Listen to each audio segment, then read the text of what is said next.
Hola amigos, ¿cómo están? ¿Qué tal? Les saluda Gina y les doy la bienvenida nuevamente a un nuevo episodio de Recursos de la Historia. Muy bien, comenzamos. Bueno, este es un nuevo episodio, es el episodio 11 y bueno, para mí fue como empezar una nueva etapa, ¿no?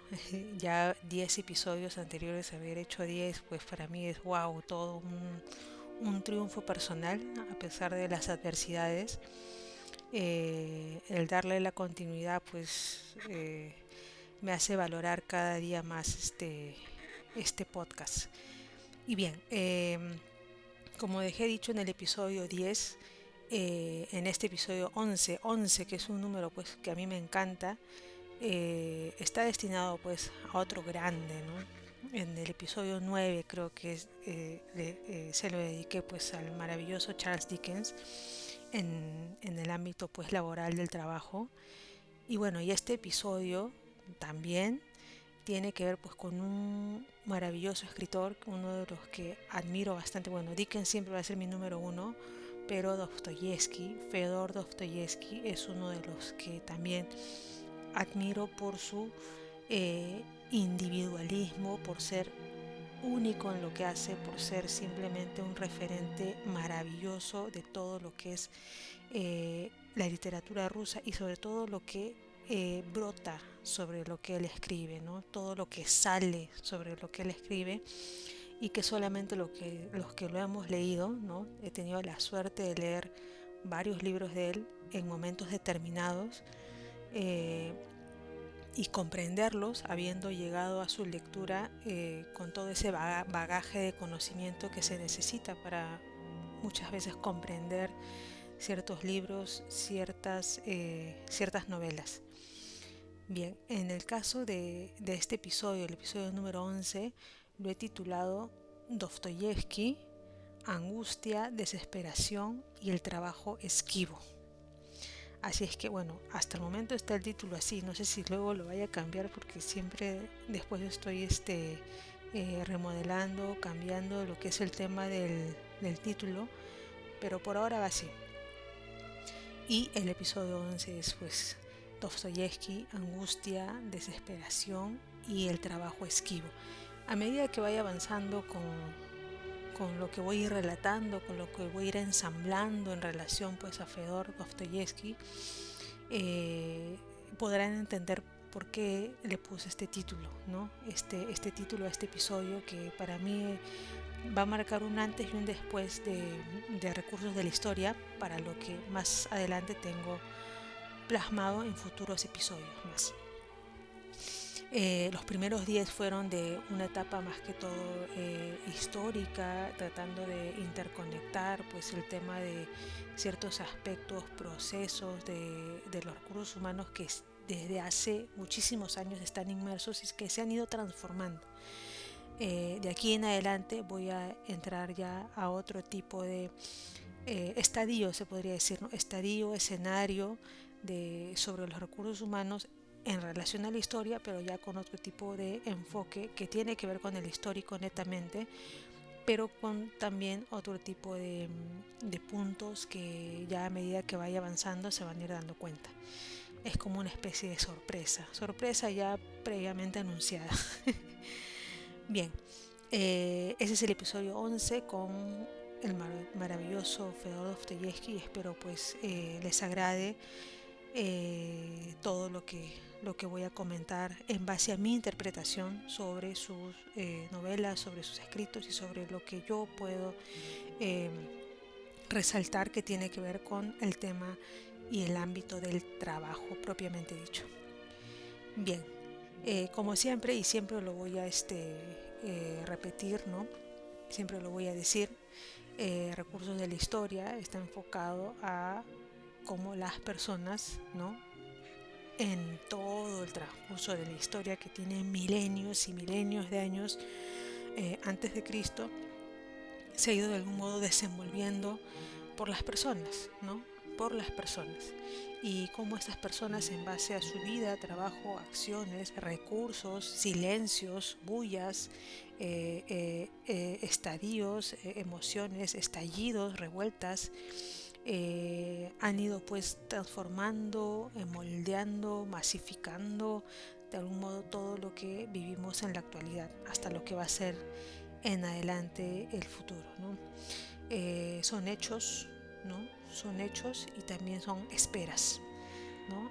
Y de eso se trata este espacio dentro de este universo inmenso de podcasts, de videos, de tutoriales, de todo, ¿no? Es un pequeñísimo espacio en donde abordo eso, que es algo de lo que en lo personal me siento muy inclinada en interpretar, opinar y analizar en base a mi interpretación de ciertos hechos, sucesos, y también a la formación que tengo y sobre a lo que conozco de algún modo en estos temas de la historia, que de algún modo nos envuelven. Si nosotros no conocemos la historia, no podemos entender ciertas cosas. Los damos por hecho y nos dejamos llevar por la corriente.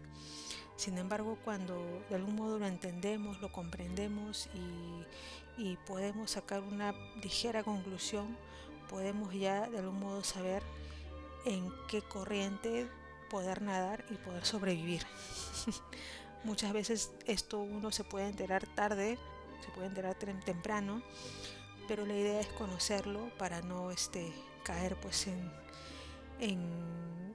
una catarata de incertidumbre, y que nos lleve pues a caminos completamente de indecisión y sobre todo de una inexistencia de seguridad. Bien, muy bien. Fedor Dostoyevsky. ¿Qué se puede decir del gran Fedor? Bueno, no voy a entrar en un aspecto bibliográfico porque no es la idea, no es el punto de este episodio. Hay muchísimos documentales, videos, tutoriales de 1 minuto, creo, donde te hablan de su parte bibliográfica, y pueden recurrir ahí. Sin embargo, yo lo voy a abordar desde otro aspecto. Bien, la vida de todos los escritores es la marca personal de sus escritos, ¿no? Y en el caso de Dostoyevsky no es la excepción. Su vida, pues, como de todos los grandes, es que ahora pues se cuenta de una manera romántica, sí, pues sufrió, vivió, estuvo atormentado, ¿no? Pero no es lo mismo contarlo ahora que el que él lo haya vivido, y especialmente en una época muy difícil, muy crítica, muy dura de la Rusia del siglo XIX, la Rusia aún zarista, antes de que caiga, pues, por decirlo de algún modo, el imperio de los zares, ¿no? Con Nicolás II. Entonces, él vivió de algún modo esa época zarista, ¿no? En el siglo XIX. Lo vivió, lo sintió, lo dolió, o le dolió, por decirlo de algún modo, en el alma, ¿no? En el alma y en el espíritu.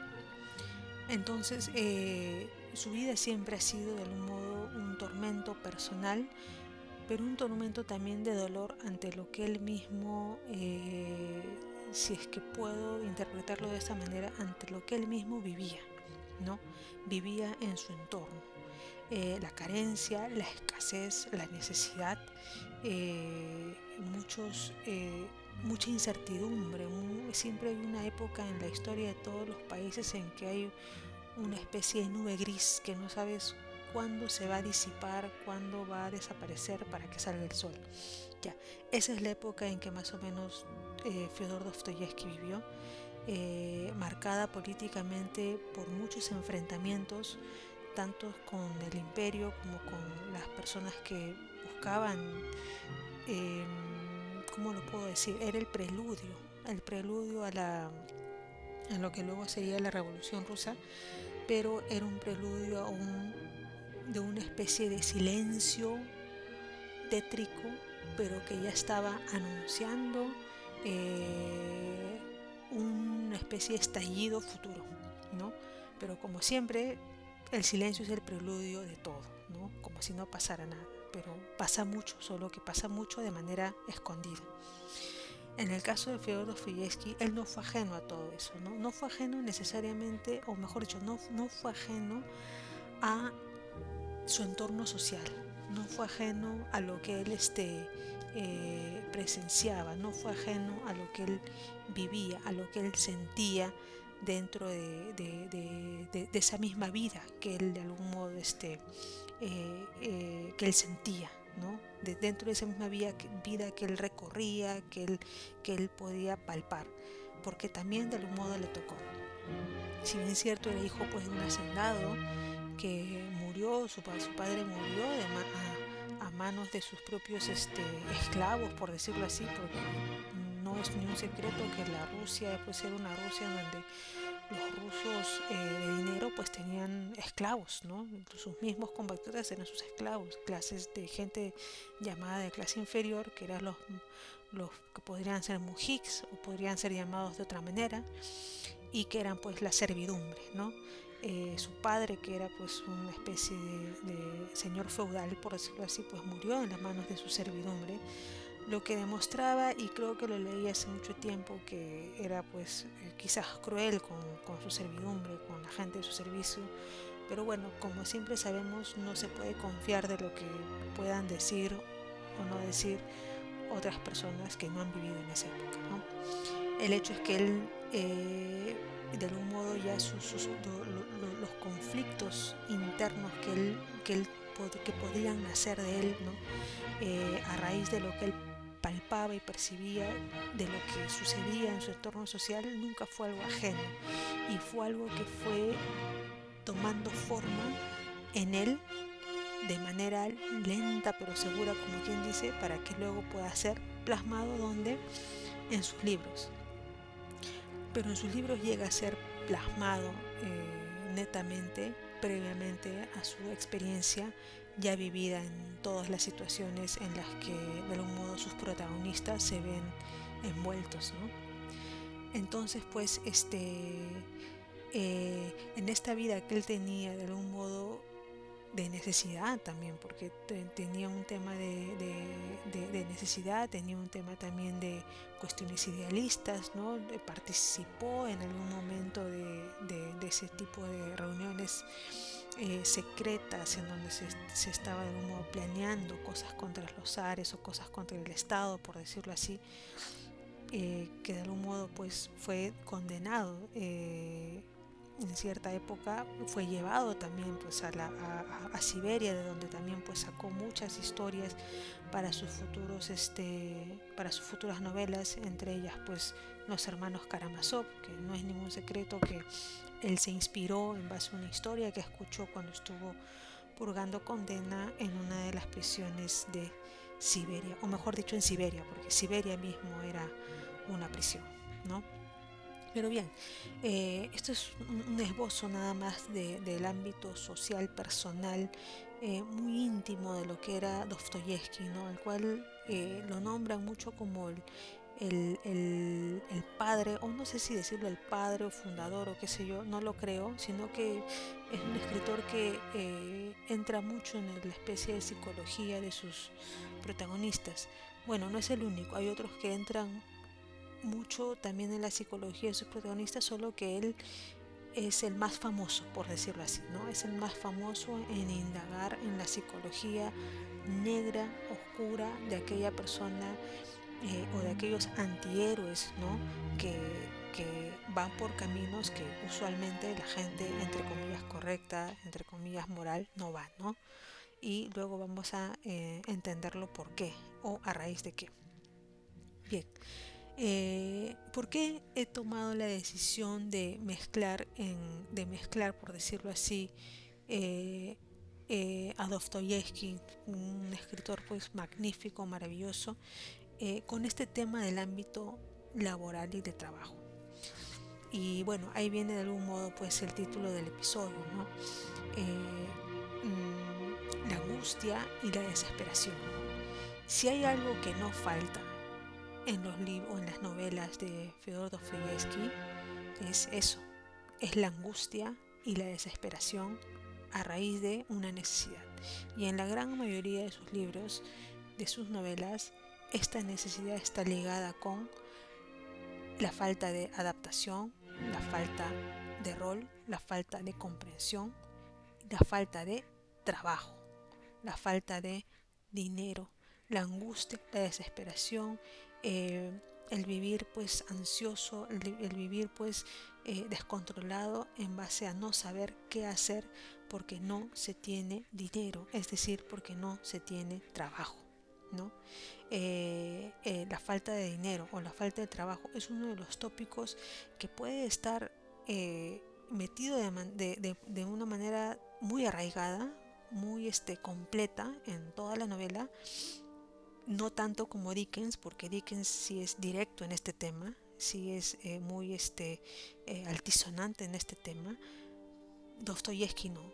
Dostoyevsky no te lo dice, Dostoyevsky lo expresa a través de las actitudes de sus protagonistas, a través de la psicología que él comienza a describir de- del actuar de sus protagonistas, o no del protagonista, sino del entorno, ¿no? De la gente con la que se comienza a rodear el protagonista, con la gente con la que comienza a interactuar el protagonista principal o secundario, es de algún modo el entorno, ¿no? Una vida en donde los niños trabajan, una vida en donde los niños, ya siendo niños, ya no son inocentes, sino tienen un alma negra también, ¿no? Una vida en donde la mujer sin trabajo comienza también pues a, a a emerger cierto tipo de personalidad, cierto tipo de forma de ser debido a esta razón. Entonces, él no lo dice directo como sí lo puede decir Dickens, que sí lo dice directo, ¿no? Él lo dice en la misma actitud, en la misma lectura que uno le va dando a los protagonistas de su novela, ¿no? Y ya más adelante que hable de las novelas lo entenderán un poquito por qué. Pero bien, entonces en este breve esbozo de su vida, lo que vamos a tocar de algún modo es precisamente estos tópicos, ¿no? Estos tópicos de sus novelas en donde estos protagonistas entran a una desesperación, a una angustia, a una preocupación casi o súper extrema debido a muchas consecuencias que trae la falta de dinero, la falta de oportunidades, el famoso rol social, ¿no? El famoso rol social que tiene ese rol social que tiene toda persona en un ámbito, en un ambiente que es como una especie de engranaje, ¿no? Que es, se podría llamar el sentido de la vida en algunos modos o la razón de ser, pero yo lo llamo el rol social porque es un rol social que todas personas de algún modo desempeñan en el día a día en la sociedad, porque querramos o no vivimos en un entorno social en el que estamos de algún modo engranados también. Entonces, ¿qué puede venir de esto, no? ¿Qué puede venir de esto cuando no existe eso? Cuando no existe, pues, básicamente lo que es el tema netamente laboral que pueda de algún modo ocupar ese vacío que puede estar lleno de angustia y desesperación. Para mí netamente es la angustia y la desesperación lo que comienza a desarrollar Dostoyevsky en cada uno de sus personajes. El trabajo es simplemente una especie de punto, porque hay otros. Hay angustia y desesperación en el tema del amor, angustia y desesperación en el tema pues de la incomprensión o de no poder sentirse comprendido o que no comprende o que no lo comprendan, angustia y desesperación por el entorno, ya sea político, social, económico. Lo engloba completamente en cada una de sus novelas. Angustia en el juego, angustia en el tema pues de la guerra, angustia en el tema pues de la persecución, angustia cuando se está en un juicio o cuando se está siendo interrogado por los agentes policiales de la Rusia del siglo XIX, angustia y desesperación por lo cambiante, lo voluble de ciertas situaciones en las que él emerge a sus protagonistas. Entonces, en, en mi interpretación está todo eso, ¿no? Pero él lo describe de una manera tan maravillosa, tan fastuosa, que lo entiendes y a la vez también entras pues en un punto en que te metes, porque él lo que hace es describir netamente al personaje desde su interior, ¿no? No es como otros que te dice tenía el ceño fruncido, caminaba así, era alto, chato, de tez blanca, morena o manos grandes, manos pequeñas o lo que sea. O sea, él no describe frivolidades, por decirlo de alguna manera, ¿no? Él describe lo que realmente te hace ver cómo es una persona en su perfil, es decir, su carácter. Y su carácter viene a ser pues el exterior de lo que es de algún modo su forma de ser o su forma de pensar o su psique, ¿no? Que es de algún modo lo que se llega a expresar. Entonces, bien, eso es lo que vamos a valorar en este episodio 11, que es de algún modo cómo esta falta de lo que es ya sea el trabajo, el empleo, el valor de uno mismo en lo que puede hacer y sobre todo el dinero genera esta especie de, de, de quiebre, ¿no? De quiebre, porque una angustia excesiva que lleva a la desesperación, pues es un quiebre en qué, en la salud mental, ¿no? En la salud mental de cualquier persona, hombre, mujer, hasta inclusive niños, porque él habla mucho también de cómo los niños pueden haber sido corrompidos por esta desesperación, esta angustia, ¿no? De la carencia extrema, ¿no? Y bueno, él lo ha relatado mucho en Pobres Gentes, ¿no? El hombre en el subsuelo y en otro tipo de pequeños cuentos, ¿no? Sin embargo, no me voy a abordar eso, sino me voy a abordar a novelas específicas de las cuales en mi interpretación considero que son de valía para poder entender un poco este episodio. Así es que muy bien, ahí vamos. Bueno, de los libros de Dostoyevsky, pues que tiene muchos, ¿no? No me he leído todos, me he leído unos cuantos y he hecho una selección especial como para poder dar a entender eh, este tema este tema importante que es el cómo la falta de trabajo puede generar este trastorno, ¿no? Una especie de trastorno mm, o una especie de paroxismo extremo en la mente humana que lleva pues a una desesperación tremenda. Bien, a ver, he seleccionado tres libros y perdón, he seleccionado 5 libros, ¿no? Y dentro de estos 5 libros siempre me voy a detener en el aspecto netamente de lo que es el trabajo y también un aspecto importante que luego lo voy a ver después, que está relacionado y lo voy adelantando con lo que es el trabajador público, ¿no? Pero eso lo voy a dejar un poquito más adelante. Bien, estos libros que he seleccionado, de algún modo yo los veo como una especie de preludio, como una especie de preludio a lo que va a suceder después en la Rusia pre-revolucionaria, ¿no? Es como una especie de aviso, ¿no? De avisos, que obviamente Dostoyevsky no era consciente de lo que podía suceder más adelante, aunque él en Diarios de un escritor siempre ha sido muy crítico en base a lo que era su entorno, no solo en Rusia, sino en Europa, en todo lo que pasaba, ¿no?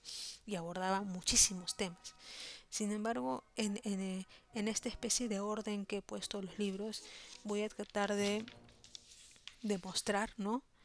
Que es como una especie de escalada de niveles de sucesos, ¿no? De sucesos y de cómo existe pues un antes, un durante y un después a todo lo que la sociedad de algún modo puede ir aguantando, tolerando y que al final termina estallando, ¿no? Y Dostoyevsky en sus novelas siempre ha ido así, como que en una escalada.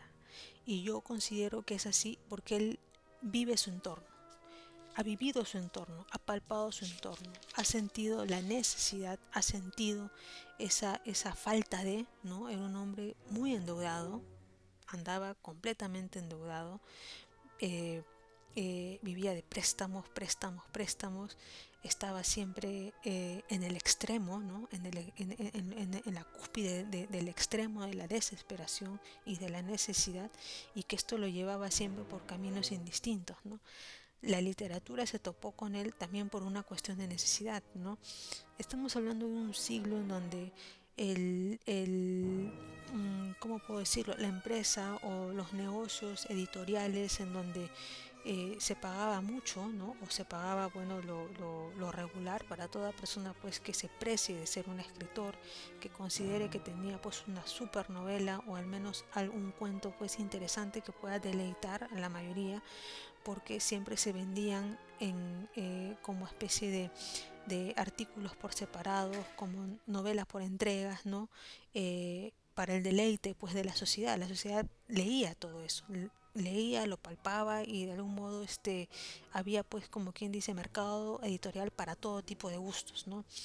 Y de algún modo él, cuando ingresó en este tipo de mercado, por decirlo así, escribiendo, ¿no? Fue algo que comenzó a deleitar al entorno. Sin embargo, él alcanzó pues el éxito, ¿no? En su época, ¿no? En el siglo XIX, con uno de sus libros que es pues, y lo pongo en primer lugar, como el inicio del primer nivel de esta especie de desesperación humana que lleva a la necesidad, ¿no? Y el primero es Crimen y Castigo. Bien, Crimen y Castigo. Bueno, los que han leído Crimen y Castigo ya sabrán de qué trata, ¿no? El protagonista,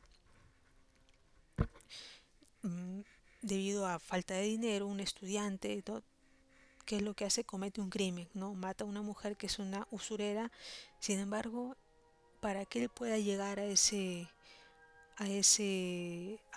como quien dice, pues a esa decisión, a esa conclusión personal de ir a matar esta mujer, esta persona anciana, usurera, ¿no?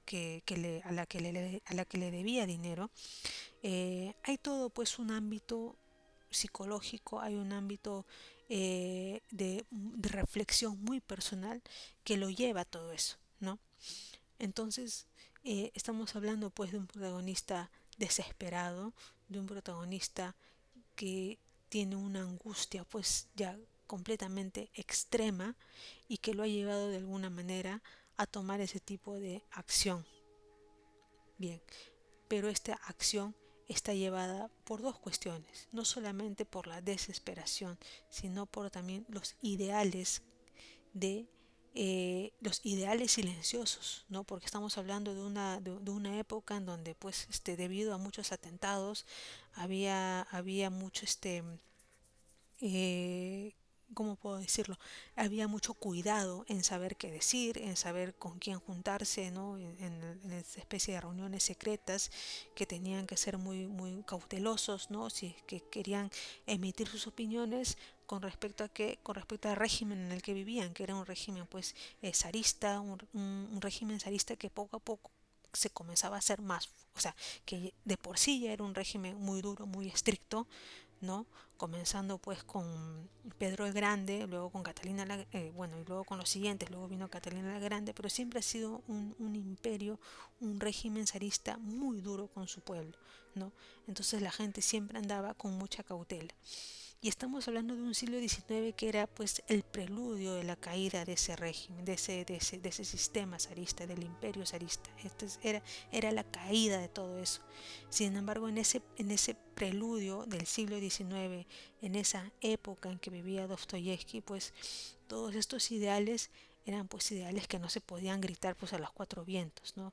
Había que ser muy cuidadoso, muy cauteloso en el momento en el que se querían emitir todos estos tipos de opiniones. Y de algún modo el protagonista de Crimen y Castigo, eh, eh, de algún modo compartía estas opiniones, ¿no? Compartía estas opiniones de llegar pues a la igualdad, de que no tenemos que ser así, ni que tenemos que ser asá y todo eso. Pero sin embargo, ¿cuál es la diferencia acá? De que esos ideales, por más que la palabra ideal pues suene pues a bruma, suene pues a especie de brisa que se lo puede llevar el viento, son ideales concretos porque son ideales basados o son reflexiones o raciocinios quizás basados a la vivencia in situ que él tenía en ese momento, que era de la necesidad. Era una época en donde encontrar trabajo era algo completamente difícil, era completamente escaso, ¿no? Los trabajos, por decirlo así, estaban donde en el Estado, ¿no? Es ahí que Dostoyevsky, y luego lo voy a mencionar, uno de sus valores maravillosos en toda su novela es cómo él describe pues a un trabajador público, y es increíble saber que cómo él describe un trabajador público en Rusia tiene una gran similitud a todo tipo de trabajador público en toda parte del mundo. Entonces es como que si fueran iguales, ¿no? Los mismos moldes en los mismos moldes en todo sentido. Pero bien, en este caso de esta novela fue pues todo un boom, ¿no? Un boom, ¿por qué? Porque muchas personas se sintieron identificadas con la psicología de Raskolnikov, si es que no me equivoco, es el protagonista, de sus motivos, sus motivaciones, lo que lo empujó a actuar de esa manera, ¿no? De algún modo lo que lo empujó a actuar de esa manera, lo que lo empujó a tomar esa decisión. Entonces, el, el, el haber hecho eso, el haber descrito de una manera tan magnífica, no solo el antes, el durante y el después, sino cómo describe cómo este entorno social, ¿no? Cómo el entorno social en el que él vivía, de la falta de oportunidad, de la negación de una puerta abierta hacia una oportunidad laboral, de la falta de compasión, de incomprensión ante la necesidad en la que él vivía pues en un barrio pobre, era un estudiante que como todo estudiante pues espera pues poder pues tener un buen trabajo, qué sé yo, pero muchas veces ni siquiera siendo estudiante, ni siquiera siendo profesional, se puede este, tener una certeza de que se va a conseguir eso, ¿no? Entonces, en el caso de el protagonista o en el caso de Dostoyevsky, cómo describe todo esto y cómo se llega a esa angustia y esa desesperación basada en la realidad, basada en el idealismo y basada en esas emociones de una mente ya este, fracturada al extremo en la desesperación. Todo eso hizo pues que el libro pues sea un boom y sea algo pues que de por lo cual la gente se sintiera pues eh, realmente no representada, pero sí de algún modo como una especie de, mira, esto también yo lo siento, ¿no? Como una especie de identificación. Y después, como dicen, ¿no? Igual lo que le pasó a Dickens, una novela social, más que era, no es psicológica, la primera novela psicológica social, sociológica, pero más en un entorno en el que pues él escribía sobre lo que él también había vivido, ¿no?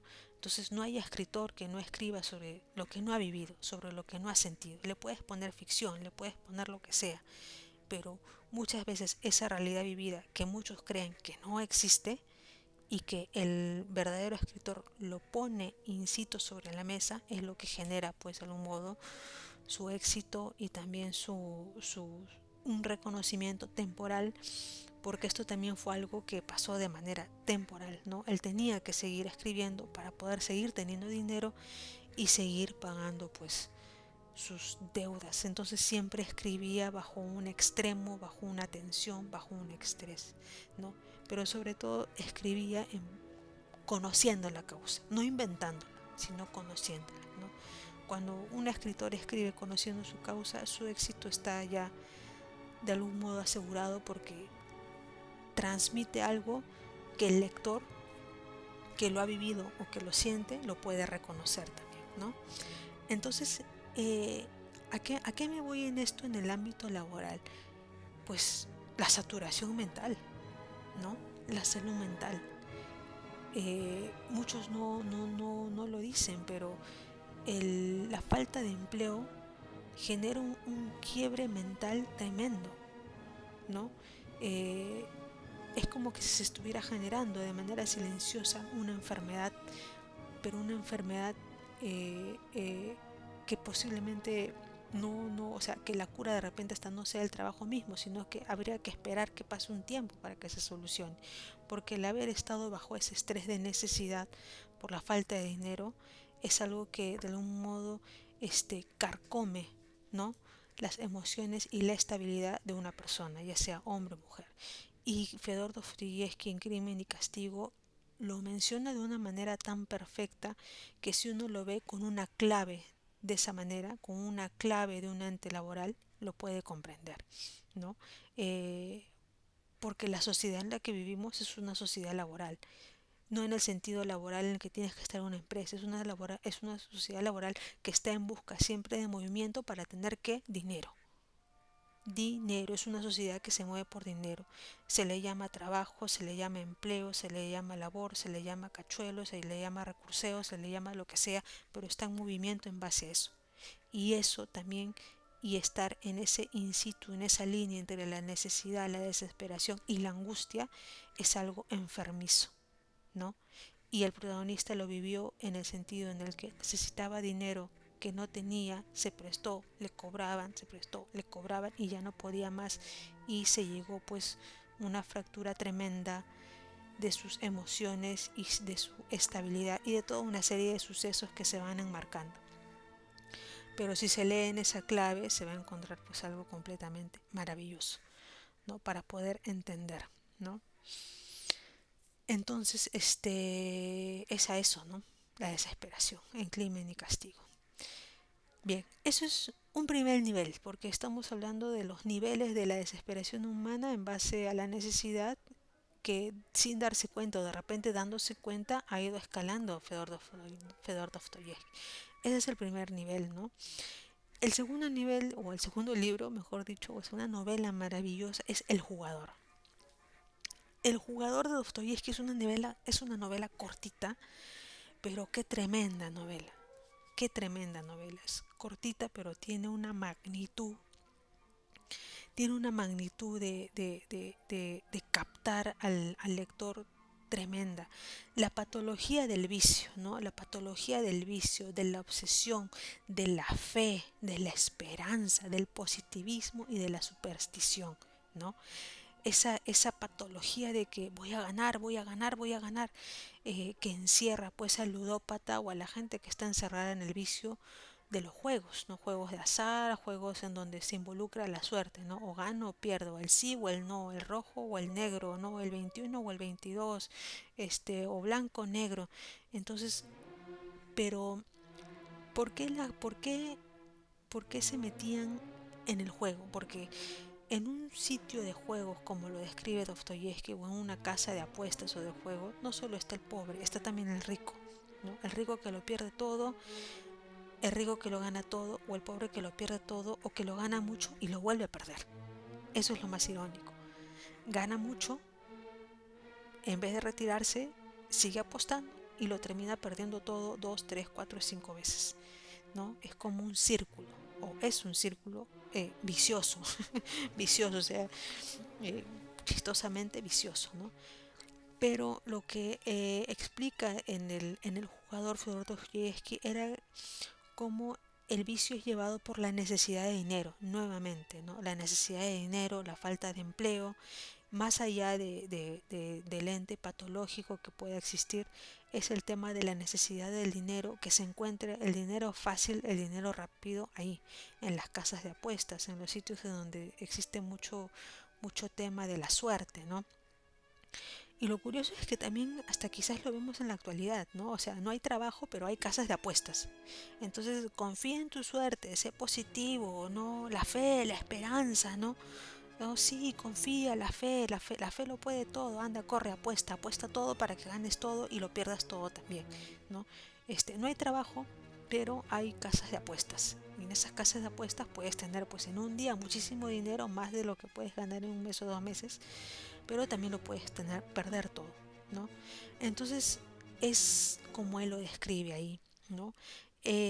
En el jugador pues él habla del ludópata pues que quiere ganar o perder, como el que quiere ganar porque tiene que comer, alimentar a su familia, o que tiene que pagar una deuda, o que tiene pues que hacer muchísimas cosas. En ese aspecto pues él lo describe pues con una maestría pues propia de él, ¿no? Propia de él. He tenido la suerte, creo, de que los libros que he leído de Dostoyevsky han tenido una traducción fenomenal, ¿no? Porque sientes, y no solo en uno, sino en otro, en un libro, en otro libro, sientes cuando estás leyendo netamente a Dostoyevsky, todo lo que emana de su lectura, bueno, es la vida eterna, ¿no? Es su vida eterna. Entonces bien, en el jugador pues la patología del vicio, de la obsesión, de la fe, ¿no? Hay una fe patológica, una esperanza patológica, enfermiza, ¿no? Y que encierra pues en una casa de apuestas a todo aquel que quiera vivir pues en el extremo de querer pues despilfarrar, como el que quiere pues para comprarse un pan o algo para comer o para su familia en base a la necesidad de dinero, ¿no? Comenzaron a abundar mucho en el siglo XIX las casas de apuestas en Europa, pero era como el sustituto a la empresa, al trabajo, cuando no había, ¿no? Entonces, no tenemos dinero, pero, perdón, no tenemos trabajo, pero ándate a una casa de apuestas y confía en tu suerte, ¿no? Y ahí vas a ganar. Y eso me hace recordar mucho en la actualidad, como mencioné hace un momento, ¿no? No hay trabajo, pero apuesta, ¿no? Apuesta para que ganes, ¿no? Y se vuelve como un sustituto silencioso, sin que nadie se dé cuenta, de un empleo que ni el Estado se preocupa en ofrecer o en generar para los que no tienen empleo, especialmente los profesionales. Bien, el jugador recomendado. Bien, ese es otro nivel, ¿no? Pasamos del nivel de Crimen y Castigo, seguimos con el jugador. El otro nivel que he considerado es El Idiota. El Idiota es eh, eh, un... A ver, ¿qué puedo decir? Si lo pongo en un orden, yo lo pondría, bueno, eh, en lo personal lo pondría antes que Crimen y Castigo. En lo personal, en mi interpretación. El idiota, el príncipe idiota, ¿no? No me acuerdo su nombre, Mishkin, creo que es el príncipe Mishkin, no recuerdo muy bien. Es un libro tremendo y el cual cuando lo leí por primera vez no lo entendí. Lo leí pues en una situación muy complicada que me costaba concentrarme, y lo terminé leyendo y me pareció exasperante, desesperante, y dije, pero luego lo volví a leer más tranquila, más calmada, ya en tiempos de paz, como quien dice.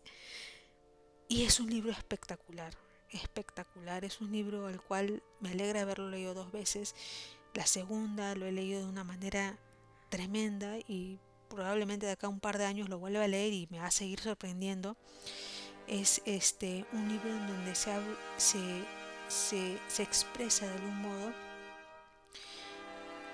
cómo uno puede absorber eh, en su nobleza las necesidades y las carencias de otras personas que se victimizan debido a esto, ¿no? Muchos se victimizan y otros no se victimizan, pero la gran mayoría se victimiza de su carencia, ¿no? Para poder obtener algo, ¿no? ¿A qué me refiero? Bueno, el idiota, pues es un libro en donde habla pues de este príncipe que llega pues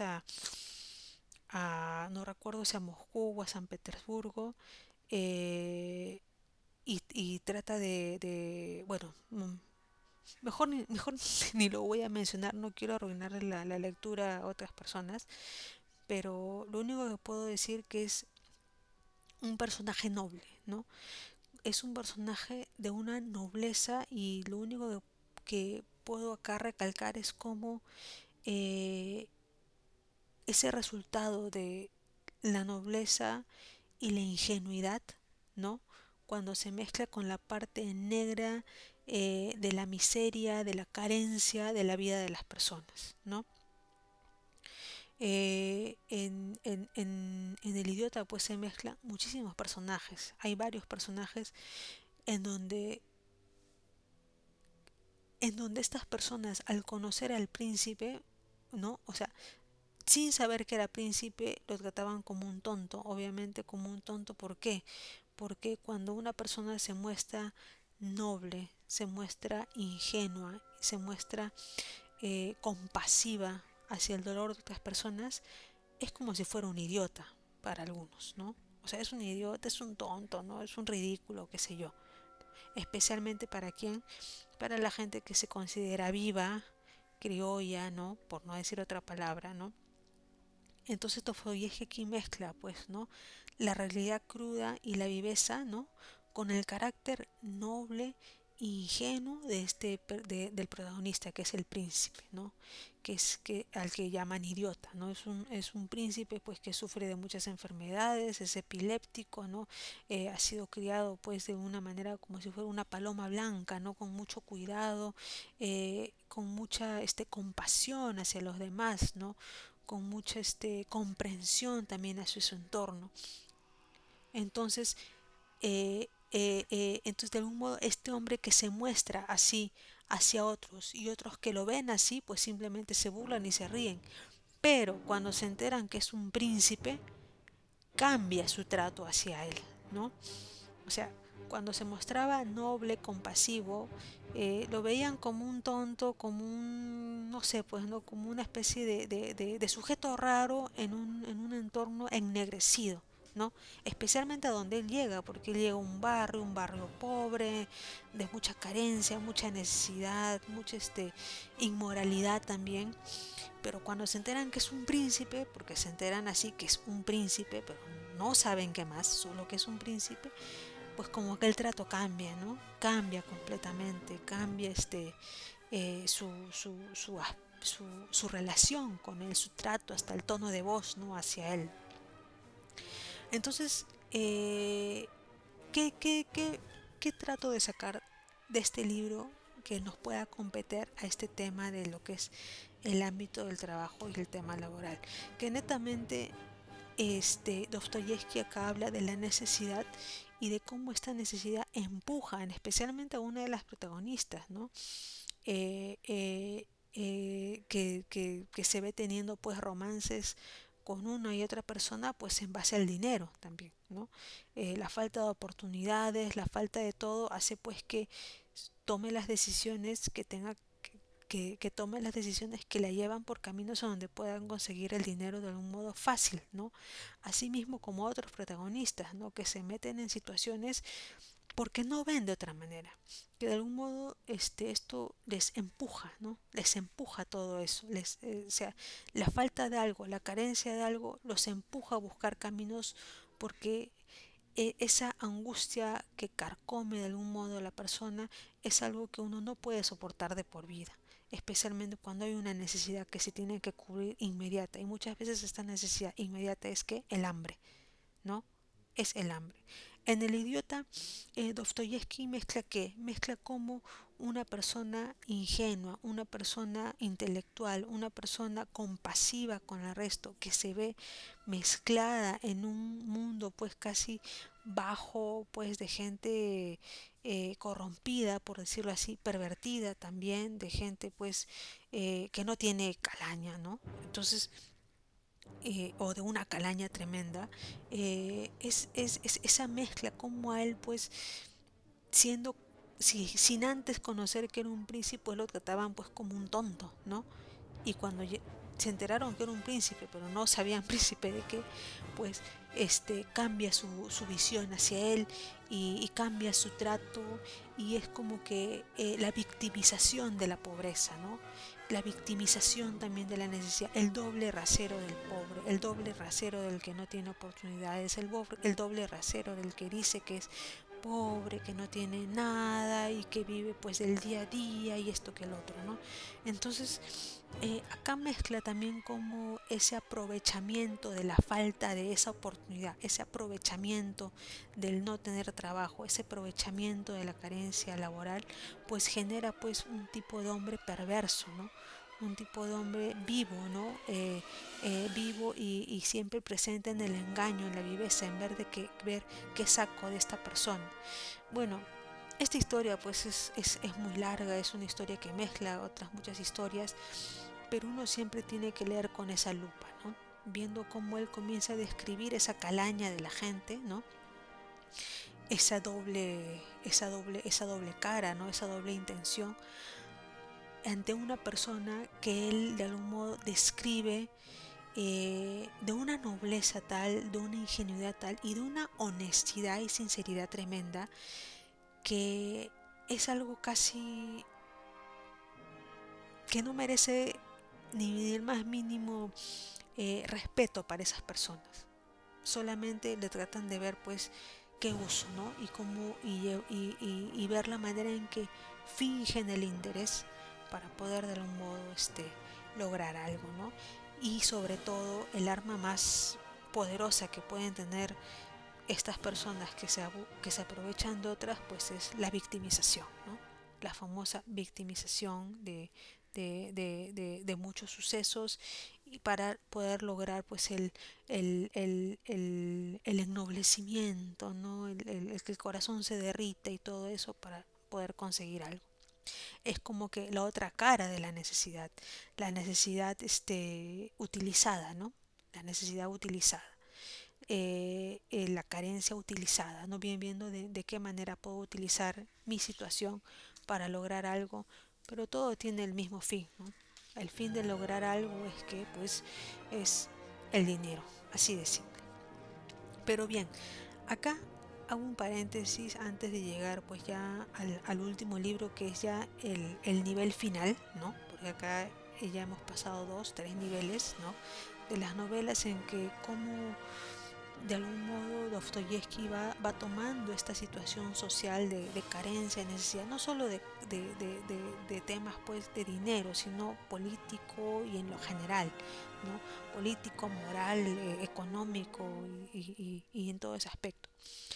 Pero acá lo importante es, voy a hacer un paréntesis para hablar sobre algo muy relevante en las novelas de Dostoyevsky, que es cómo él describe al trabajador público, el trabajador del Estado, el trabajador que trabaja pues en los ministerios, en las comisarías o que trabaja pues en los correos, ¿no? En las estaciones de tren, en toda esa época del siglo XIX, cómo él describe a estos trabajadores públicos y lo que me sorprende es que él habla de una época tan pero tan lejana, pero que cuando tú lo lees lo sientes tan pero tan cercano, ¿no? Eso es tan actual que asusta cómo pueden ser estas personas tener ese mismo molde, ¿no?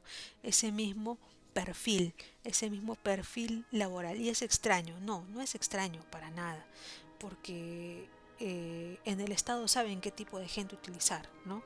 Tiene que tener cierto tipo de carácter, cierto tipo de fisionomía, cierto tipo hasta de apariencia, ¿no?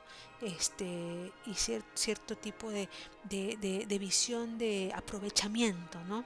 De picardía de aprovechamiento, de viveza, ¿no? La famosa viveza que requisito indispensable para ser un trabajador público, ¿no? Especialmente para los partidos políticos. Y usualmente a quienes buscan gente pobre, ¿no?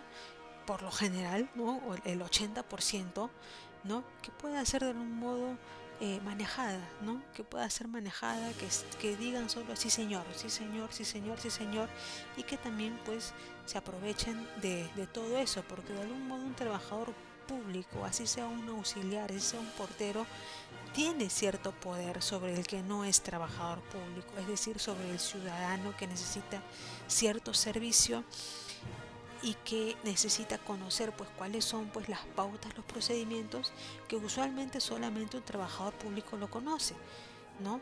¿Quién no se ha acercado a una entidad pública a tratar de hacer un trámite para pasaporte, documento de identidad, qué sé yo, sucesión intestada, registro, lo que sea, te acercas a una entidad pública a tener que hacer un trámite y te vas a topar con un trabajador público, ¿no? Que tiene cierta característica, cierta fisionomía, cierto perfil y cierta viveza, ¿no? Porque sabe que estás en su poder de algún modo, así sea alguien que te tiene en la ventanilla. ¿no? Porque esa persona conoce ciertas cosas que tú no sabes. Sabe todo el tema de los procedimientos, los vericuetos, los pasadizos por donde va a pasar tu trámite y todo eso. Y de algún modo tienen un poder chiquito, pero un poder sobre quien desconoce todo eso. Y este tipo de personas, Dostoyevsky, pues los retrata de una manera tan magnífica, hasta retrata pues la grasa del cabello cuando se peinan, la caspa que les cae en los hombros de sus famosos capotes, ¿no? Acá meto otro autor a gol pues con el capote, pero bueno, hasta la caspa, ¿no? Hasta el pantalón mal planchado, hasta el zapato sin betún, con tierra, ¿no? En las puntas o en la parte de atrás, ¿no? La camisa toda con grasa, ¿no? La camisa con grasa y toda sucia, con un blanco pues que no es blanco.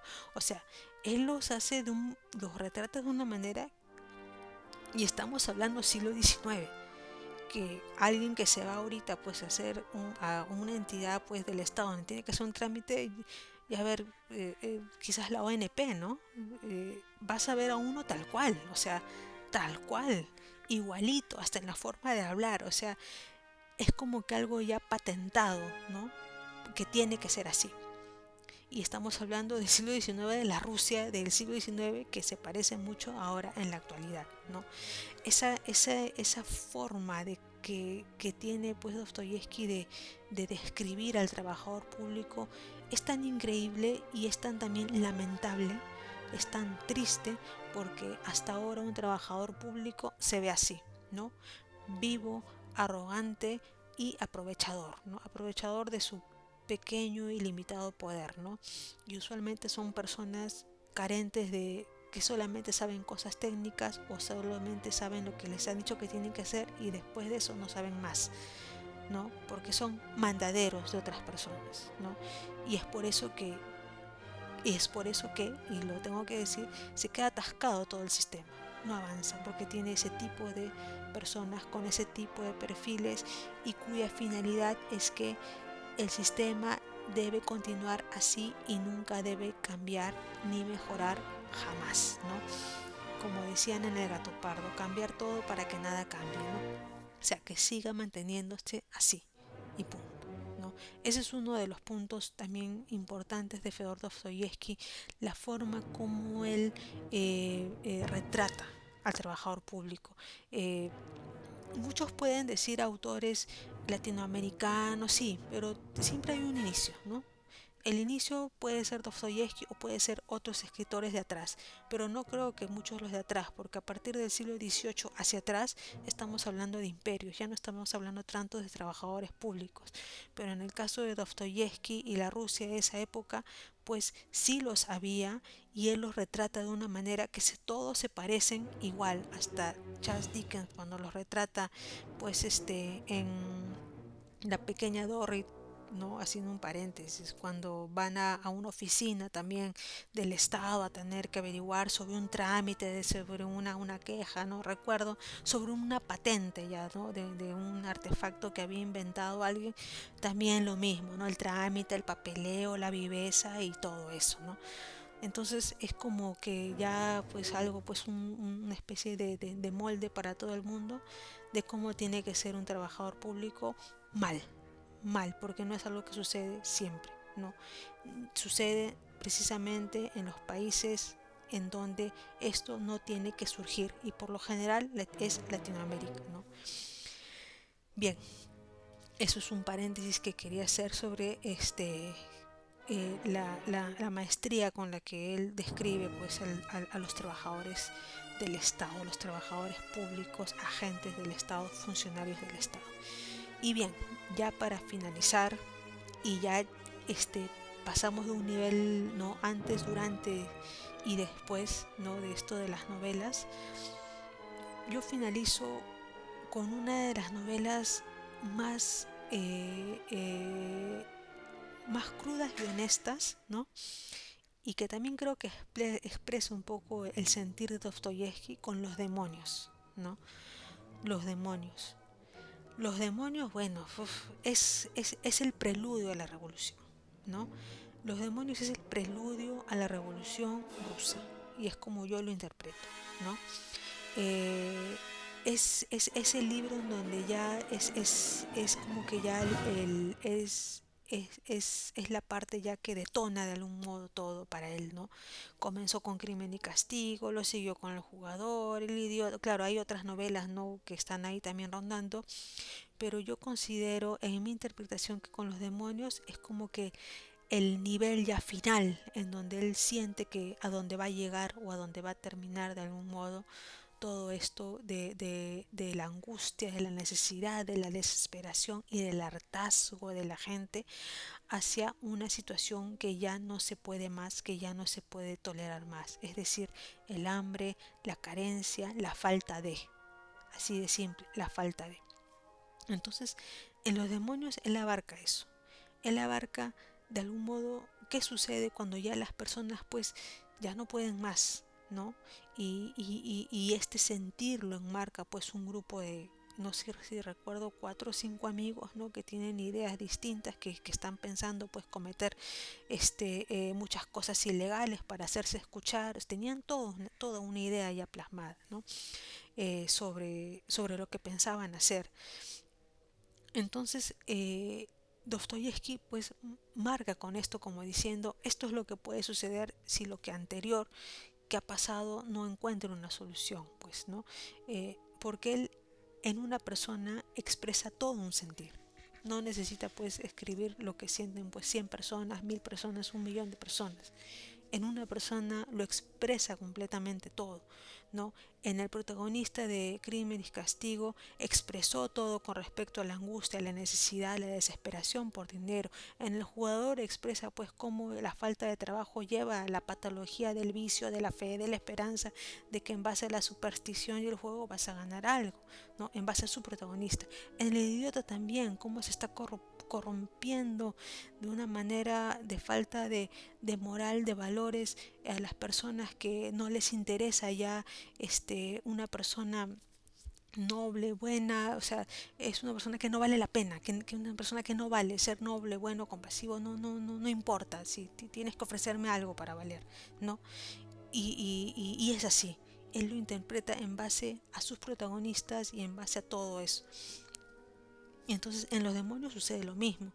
En los demonios él expresa en base a este grupo de amigos que son amigos y enemigos a la vez, y bueno, no voy a andar más en la novela, como sus ideas pues revolucionarias, sus ideas de querer pues cambiar el sistema pues lo lleva a tomar decisiones muy fuertes, ¿no? Muy fuertes, funestas y con un final pues extraordinario. O sea, lean los demonios, leanlo y vean pues cómo es la culmine de este tema, de este quiebre de salud mental, o este tema de quiebre de falta de comprensión, de compasión ante lo que pueda suceder en la sociedad, lleva al actuar de otras personas, ¿no?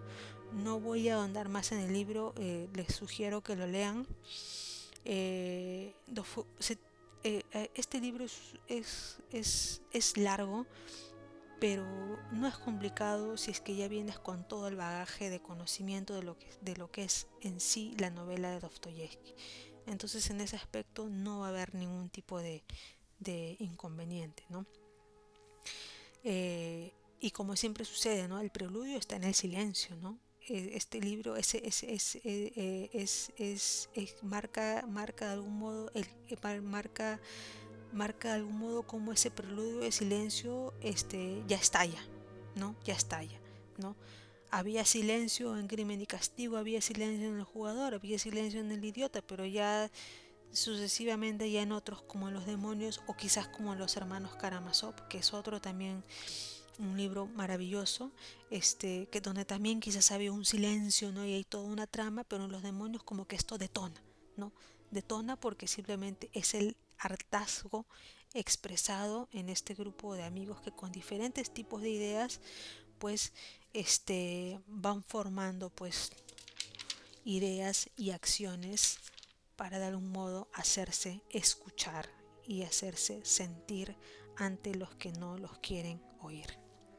Así de simple. Entonces esos son los niveles que yo considero en el que Dostoyevsky aborda la desesperación, la angustia humana, ya sea por la falta de, en especial por la falta de trabajo, la falta de dinero, la falta de rol social, la falta de ser pues un engranaje pues que pueda colaborar de algún modo con algo en la sociedad o qué sé yo, ¿no? Ese famoso rol social, y siempre lo voy a repetir, ¿no? El trabajo es un rol social, es un rol que necesita una persona para poder mantenerse de algún modo ocupado, y sin también entrar a este tema de la desesperación por necesidad, porque si hay algo que lleva la falta de empleo es la desesperación por necesidad, generando pues la angustia y generando ese quiebre de salud mental nocivo para la sociedad. Hay una importancia en el tema del trabajo que trasciende muchas cosas, y una de esas es que si no existe el factor mental, social de la persona, va a comenzar a quebrarse, va a comenzar a agrietarse, y con consecuencias muy nefastas. Ya lo dijo de algún modo Dostoyevsky con sus libros, y lo finaliza con Los demonios, y espero lo puedan leer.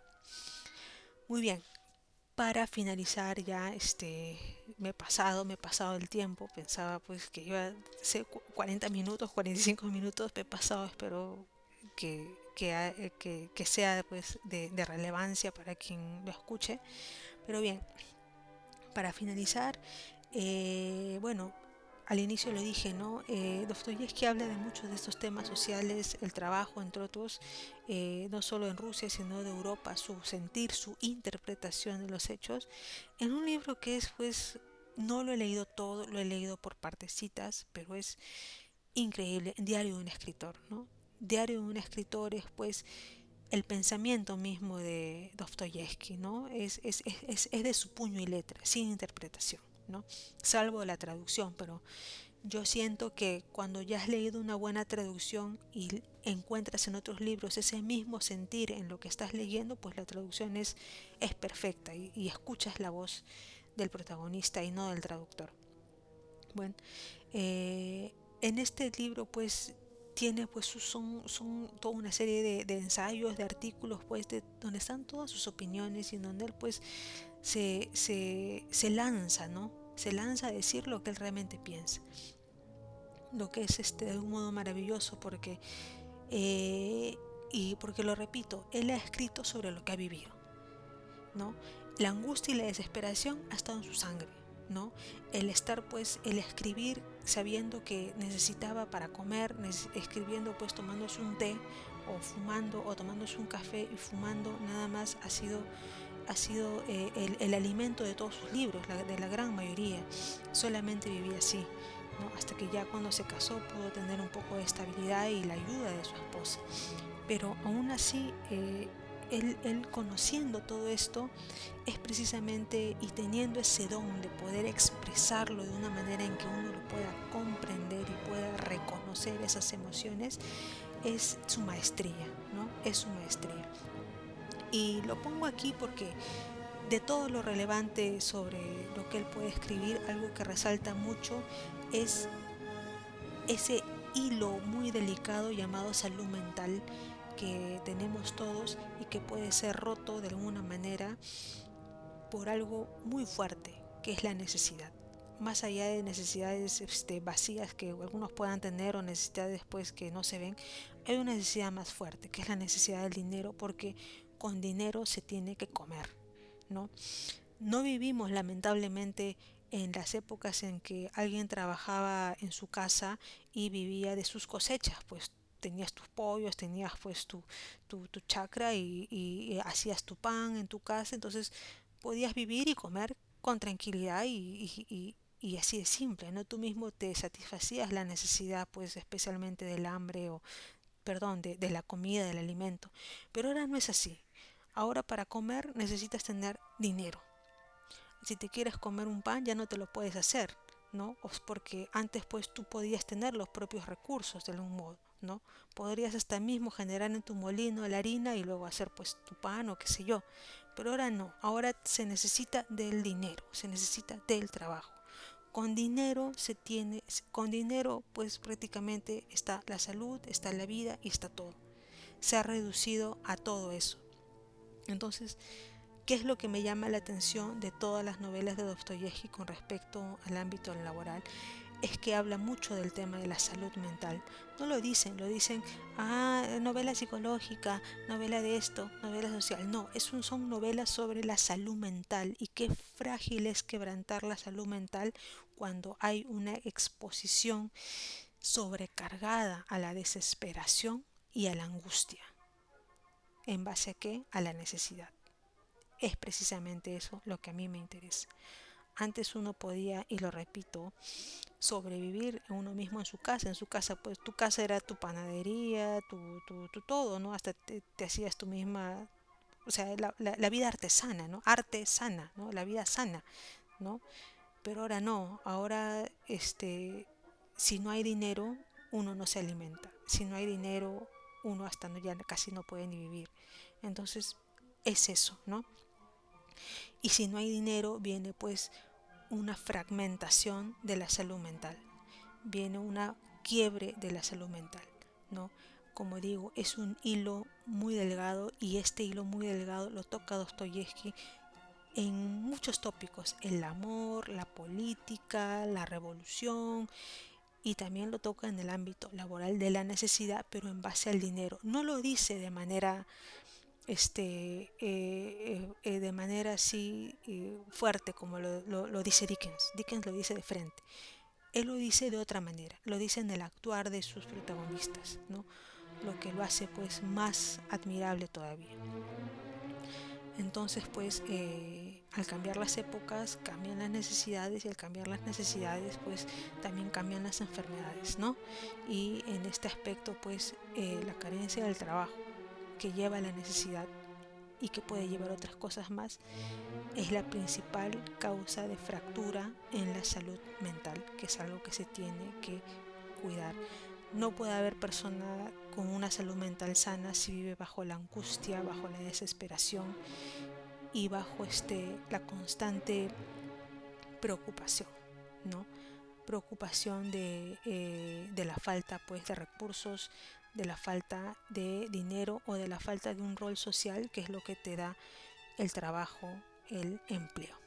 Bien, y nada, solamente que eso fue Dostoyevsky, que es pues, bueno, no, sí, pues nos ha generado una dependencia, ¿no? Antes no había dependencia. Cuando uno mismo estaba en su casa y te podías hacer de todo, no había dependencia, eras autónomo de algún modo. Pues había comunidad, sí, que con la comunidad te podías ayudar, podías intercambiar, podías negociar, ¿no? Pero no había un algo intermedio. Pero ahora sí, ahora ahí sí hay una dependencia, ¿no? Y lo que es más lamentable es que ninguna dependencia es segura. Ninguna dependencia es segura y tampoco ninguna dependencia es eterna. Así de simple. Bien amigos, eso ha sido pues el episodio 11 que marca para mí un antes y un después. De acá del 11 al 20, no sé si llegue, pues va a ser pues temas más o menos así parecidos, siempre con el tema de la historia, ya no tanto con el tema de los procesos, pero sí yendo a lo que es los recursos humanos, el trabajo y las labores y el empleo. En este episodio 11 espero les haya gustado, lo disfruten y sobre todo pues estoy feliz porque hemos empezado pues con un grande, ¿no? Beethoven, el segundo movimiento de la novena sinfonía, y luego Tchaikovsky, el concierto para violín, que es maravilloso, y luego pues Mussorgsky, creo que no hay nada mejor que poner a Mussorgsky hablando de Dostoyevsky, ¿no? Es Rusia pura en retratos de una exhibición, es simplemente el sentir ruso puro en este episodio y teniendo a Mussorgsky de fondo. Bien, espero lo hayan disfrutado y ya nos estamos viendo. Bueno, ya estoy ya preparando el episodio número 12, que ya luego pues, sabrán de qué trata. Les agradezco mucho y ya nos volvemos a escuchar pronto. Chau, chau, cuídense.